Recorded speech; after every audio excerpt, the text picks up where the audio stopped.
Hello everyone, today I'm going to show you how to claim airdrops on Kucoin for free. So just tap on my Kucoin account and officially logged in, and I will just tap on this in dashboard more button. So just tap to this more button, and here is quick access. So from here you will see in home page.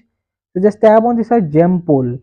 So just tap on to get in, and when it's load, so here is gem pool lock tokens to earn free airdrops. So here is the amount, the all members of this total locked, total participants you will see, and how to is work. So here you will see in progress. Here is a like this a goat. There is token.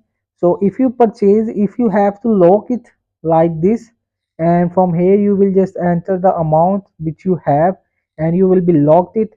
And here is the end times. You will see 2 days, 22 hours, and 14 minutes 56 seconds.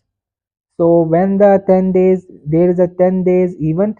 After 10 days it will be give you a free airdrops if you invest in this token and locked it your amount.